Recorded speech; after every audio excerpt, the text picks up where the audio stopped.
cannot feel the energy, everyone. I want more and more members of the culture.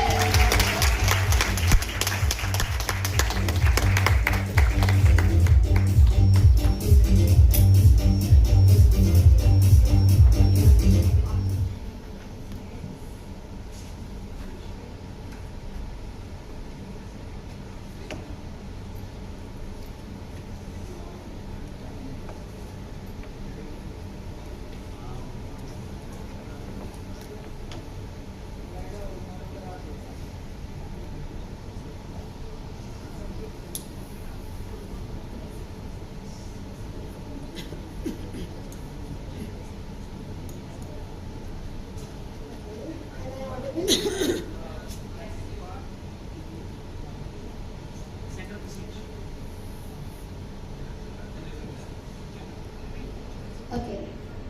Now, my mom is a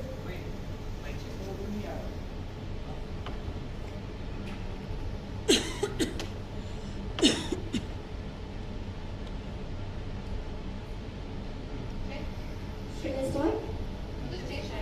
Because here the voice is going as an input in the camera. So we take that in camera and what is this way is executed. Say some Gareth here. Hello, hello. Is it audible? Team? No, camera team. Audible? Okay. Shall I start? Now, my mom is a fashion designer, so our dinner conversations are a little unusual. While most families talk about movies or cricket, we talk about fabrics. One evening, I was watching her work on a new collection. There were sketches scattered everywhere. Pieces of cloth covered the table, and she was carefully choosing colors as if she were solving a puzzle. So I asked her, Mom, if clothes are just things we wear, why do you spend so much time thinking about them? She smiled and said, because clothes tell stories. I said, stories? Really? How can a piece of cloth tell a story? It doesn't talk, it doesn't move, it doesn't even have a face.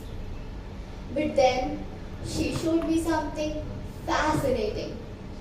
A block print from Rajasthan, a weave from Gujarat, an embroidery pattern from Kashmir.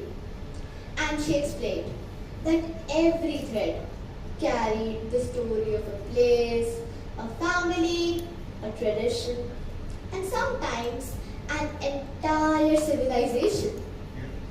The more I learned, the more I realized something else. Whenever people talk about India's superpowers, they usually mention technology or engineering or space missions. And those are really amazing. But today, I have only one goal: to convince you all that India's oldest superpower is something we often overlook. Fashion. Not fashion as trends or luxury, but fashion as creativity, innovation, and craftsmanship.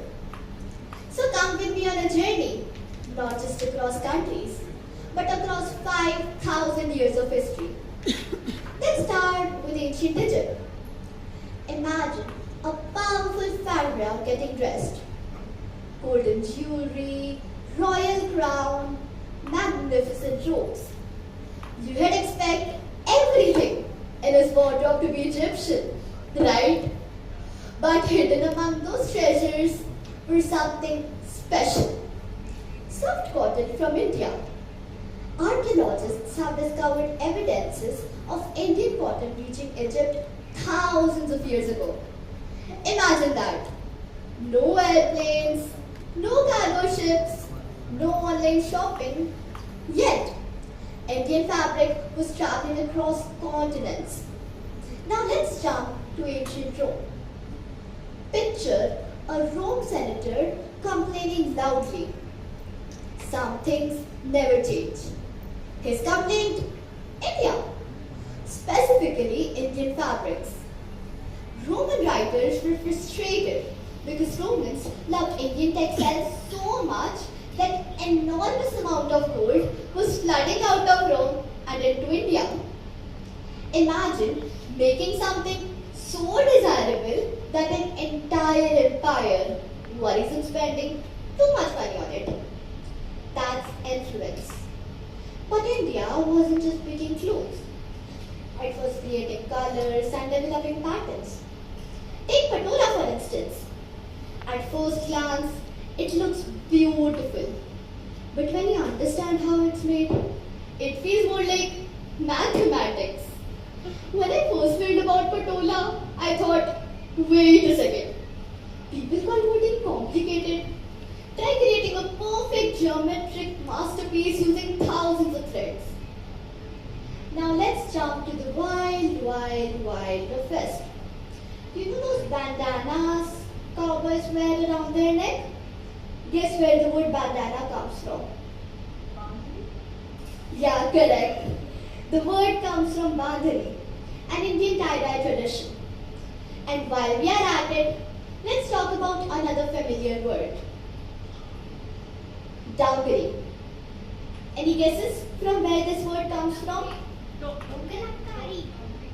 The word comes from Dongari, an area near Mumbai known for producing durable cotton fabric.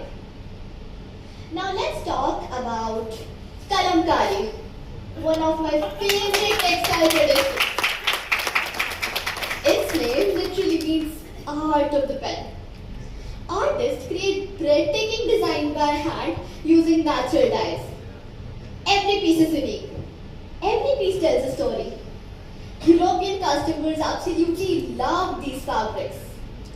In fact, they love them so much that local manufacturers became nervous. And eventually, a question emerged. What if machines could make these products faster? That question helped fuel part of the Industrial Revolution. The world gained efficiency, but India paid a heavy price. Skills that had taken centuries to develop began disappearing. For a long time, it seemed as if India's greatest strengths might be forgotten.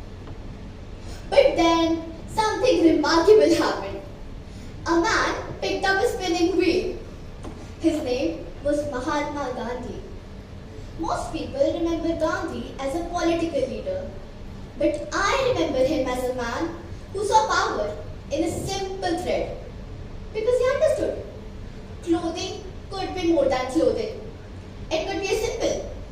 Khadi became a movement, a statement, a reminder that making something with your hands has value. And perhaps that's the real lesson of fashion. Every garment begins with an idea. An idea becomes a sketch becomes a fabric becomes something we wear. And suddenly, a thought inside one person's mind became part of someone else's life. Today, Indian fashion industry is one of the largest in the world. It provides livelihood to millions of people. It embraces ancient traditions while keeping modern technology in mind. And honestly, it fits nearly every Gen Z checklist. Sustainability, natural dyes, local production, handmade craftsmanship. I believe fashion deserves more respect because whenever people hear the word fashion, they usually think of shopping or celebs or runways. But I think of something different. I think of artisans who spend months creating a single masterpiece. I think of traditions passed from grandparents to grandchildren.